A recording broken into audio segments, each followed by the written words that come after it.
Students कैसे हैं आप सब। लर्निंग लाइन में आप सबको वेलकम कहती हूँ। आज का लेक्चर है हमारा क्लास 9 की केमिस्ट्री के हवाले से। सबसे पहले हम इंट्रोडक्शन पढ़ेंगे केमिस्ट्री का। Chemistry is the branch of science which deal with the properties, composition and structure of substance.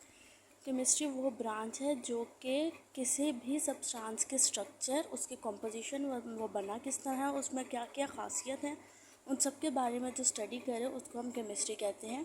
It also deals with physical and chemical changes in matter. वो इस ब्रांच में हम ये भी पढ़ते हैं कि किसी भी सब्सटेंस में या किसी भी दो सब्सटेंसेस को, दो मैटर्स को मिलाने से उनमें क्या केमिकल चेंजेस आते हैं और क्या क्या फिज़िकल चेंजेस आते हैं, एंड द लॉज और principles which governs these changes, और उन प्रिंसिपल्स को भी पढ़ेंगे जिनकी वजह से ये चेंजेस अकर होते हैं। नेक्स्ट है हमारे पास डेफिनेशन, डिटर्मिनेशन ऑफ कंपोजिशन। ये रिप्रेजेंट्स करता है finding out percentages of elements and compounds in a sample of matter. Determination of composition ये क्या है, इसमें हम डिटरमाइन करते हैं कि किसी भी मैटर के अंदर कितनी परसेंटेज में हाइड्रोजन है, फॉर एग्जांपल, या कितनी परसेंटेज में उसके अंदर कार्बन पड़ा है, या कितनी परसेंटेज के अंदर उसके अंदर जिंक है। एलिमेंट्स और कंपाउंड्स किस किस परसेंटेज में उस मैटर के अंदर मौजूद हैं, उसको हम कहेंगे determination of a composition. Structure of matter वो क्या है, structure of matter means the arrangement of atoms in matter. एक ख़ास अंदाज में जो है एटम्स एक मैटर के अंदर जो होते हैं वो कंबाइन हुए होते हैं, जुड़े होते हैं एक साथ, कि वो एक स्पेशल स्ट्रक्चर उस मैटर को देते हैं। उस चीज़ को स्टडी करते हैं हम यहाँ पर। अब कुछ ब्रांचेस हैं लेकर केमिस्ट्री के, फिज़िकल और केमिकल चेंजेस किसी भी मैटर की जो हैं उनको स्टडी करने के बाद उनको स्पेसिफिक करने के लिए एक ब्रांचेस बनाई गई हैं केमिस्ट्री में, कि ये स्पेसिफिकली जो ये ब्रांच है ये इसी चीज़ को, मैटर के स्टडी करेगी, एक ख़ास पोर्शन को, एक ख़ास फील्ड को स्टडी करने के लिए कुछ ब्रांचेस हैं जिनका हम आगे पढ़ते हैं। सबसे पहले आती है फ़िज़िकल केमिस्ट्री। नाम से ही है फ़िज़िकल है तो मतलब उसके फ़िज़िकल चेंजेस के बारे में इसमें हम मैटर की पढ़ते हैं। This branch investigates how substance behave at atomic and molecular levels.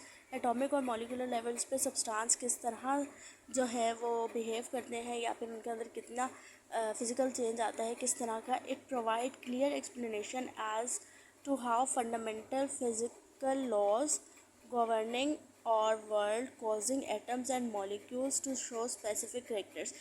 ये इस ब्रांच में हमें वाज़ह तौर पर ये बात समझ आती है कि फ़िज़िकल लॉज वो किस तरह हमारे वर्ल्ड में मुतासिर कर रहे हैं चीज़ों को, कि एटम्स और मॉलिक्यूल्स एक स्पेसिफिक करेक्टर शो करती हैं। फिर हमें नेक्स्ट है organic chemistry. It is the study of synthesis, composition and properties and structure of elements and compounds that contain little or no carbon। Inorganic chemistry में क्या होता है, इनऑर्गेनिक केमिस्ट्री उन मैटर्स को स्टडी करती है या उन एलिमेंट्स को स्टडी करती है जिनके अंदर कार्बन के एटम्स मौजूद ना हों, अगर हों भी तो बहुत लिटिल अमाउंट में या फिर ना के बराबर हो। ऑर्गेनिक केमिस्ट्री उन कंपाउंड्स या उन मैटर्स या उन मॉलिक्यूल्स के साथ डील करती है जिनके अंदर कार्बन के एटम मौजूद ना हों। ये यूज़ कहाँ होती है, ये यूज़ होती है सबसे ज़्यादा फर्टिलाइजिंग में, मेडिसिन्स में, पिगमेंट्स में, कोटिंग एंड मच मोर, और बहुत सी ऐसे ही बहुत सी ब्रांचेस फॉर बहुत सी फील्ड्स में ये यूज़ होता है। नेक्स्ट है organic chemistry. It is the branch of chemistry that deals with carbon compounds, carbohydrates and their derivatives other than its simple salt like carbonates। क्या कह रहे हैं अब ऑर्गेनिक केमिस्ट्री, ये डिफरेंस आ जाता है इन दोनों का ना, इनऑर्गेनिक और ऑर्गेनिक का। ऑर्गेनिक केमिस्ट्री में क्या है कि हम डील करेंगे उन कंपाउंड्स के साथ जिनके अंदर कार्बन्स होंगे या हाइड्रोकार्बन्स होंगे, या फिर कार्बन से मज़ीद मॉलिक्यूल बन रहे होंगे। डेरिवेटिव्स मतलब कार्बन के मॉलिक्यूल से मज़ीद कुछ मॉलिक्यूल जो है वो डराइव किए गए हैं। इस ब्रांच में हम वो पढ़ते हैं, सिंपल फॉर्म सॉल्ट टू लेकर उनकी कॉम्प्लेक्स फॉर्म तक पढ़ेंगे। नेक्स्ट हमारे पास जो आती है वो है environmental chemistry. Environmental chemistry it is the specific study of chemical and biochemical phenomena that occur in the planet. इस प्लैनेट में कौन कौन से केमिकल बायोकेमिकल रिएक्शंस हो रहे हैं, बायोकेमिकल रिएक्शंस लिविंग ऑर्गेनिजम्स में क्या रिएक्शंस आ रहे हैं, एनवायरनमेंट में क्या रिएक्शंस आ रहे हैं, और नॉन लिविंग थिंग्स के अंदर हमारे इन्वायरमेंट क्या असर कर रही है, वो सब हम इन्वायरमेंटल केमिस्ट्री में पढ़ते हैं। To study the effect that human have on the environment through the release of chemicals, हम ये भी पढ़ेंगे कि केमिकल्स के रिलीज़ करने से ह्यूमंस का इफेक्ट क्या आता है। जैसे इंडस्ट्रियल केमिकल्स रिलीज़ होता है, उसके रिलीज़ होने से एनवायरनमेंट पे और ह्यूमंस पे क्या फ़र्क पड़ता है, ये हम पढ़ेंगे। It help in understanding the cause effects and solution of different type of pollution. इससे हमें पता चलता है कि पोल्यूशन किस वजह से हो रही है, क्या उसके अंदर हम सोल्यूशन उसका ला सकते हैं। ये सब चीज़ें भी हमें एनवायरमेंटल केमिस्ट्री से पता चलती हैं। Analytical chemistry, this branch of chemistry deal with the analysis of different substances. It involves separation, identification and determination of concentration of the components present in material things.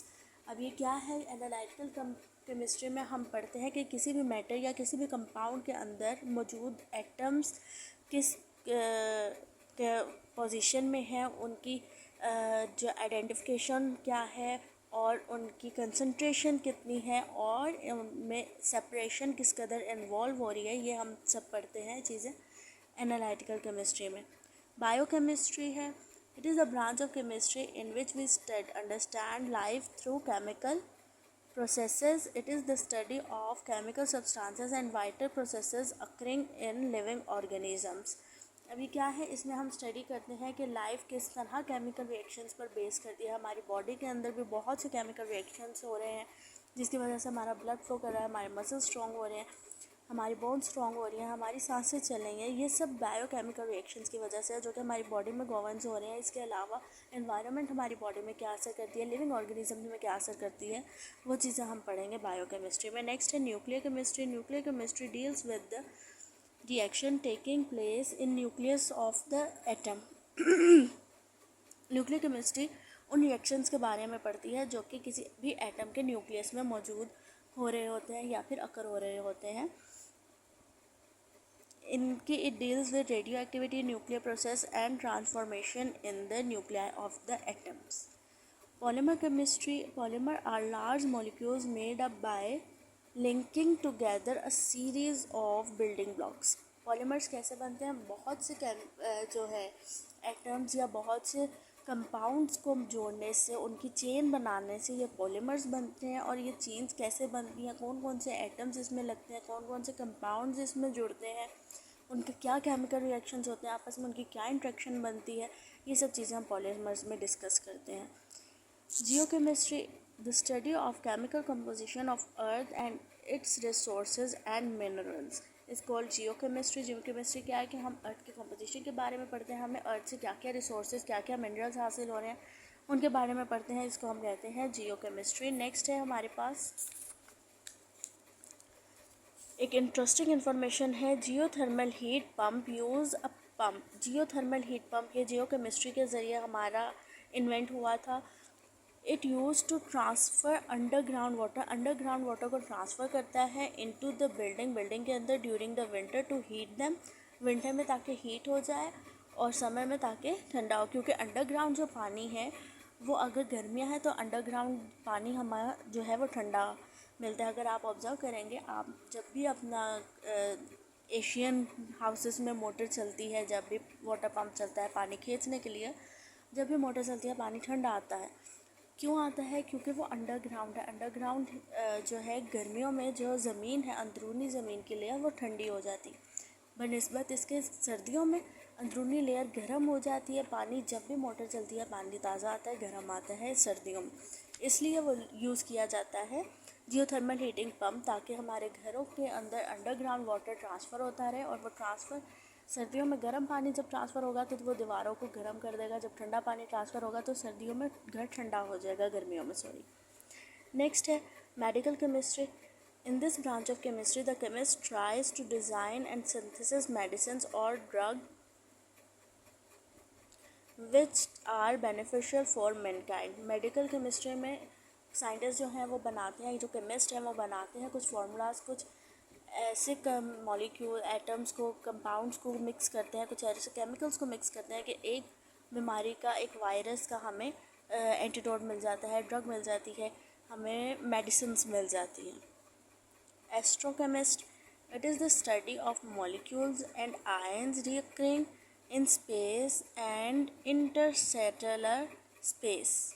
Space में होता है या Interstellar space में, जो space satellites हैं उनकी space में, उनके इर्द गिर्द क्या केमिकल चेंज आ रहे होते हैं, हमारी स्पेस में क्या केमिकल चेंज आ रहे हैं, कौन से आयंस, कौन से मॉलिक्यूल्स, कौन से एटम्स हमारे स्पेस में पाए जा रहे हैं, ये सब चीज़ें जो हम स्टडी करेंगे वो करेंगे एस्ट्रोकेमिस्ट्री में। नेक्स्ट हमारे पास ये एक्सरसाइज है। A lunar mission has recently brought sample from the moon। एक लूनर मिशन हुआ है, कुछ साइंटिस्ट जो हैं वो मून तक उन्होंने अप्रोच किया और वहाँ से मून के सैम्पल्स लाए हैं। The following experiments were carried out, और उस सैम्पल के ऊपर ये फॉलोइंग एक्सपेरिमेंट्स किए गए हैं। Point out the branch of chemistry these experiments are relate. तो अब आपने ये बताना है कि कौन कौन से एक्सपेरिमेंट्स जो हैं ये वाले कौन सी ब्रांच ऑफ केमिस्ट्री को रिलेट करते हैं। डिटर्मिनिंग इट्स कंपोजिशन को डिटरमाइन कर रहे हैं, हमने पीछे पढ़ा था एनालिटिकल है।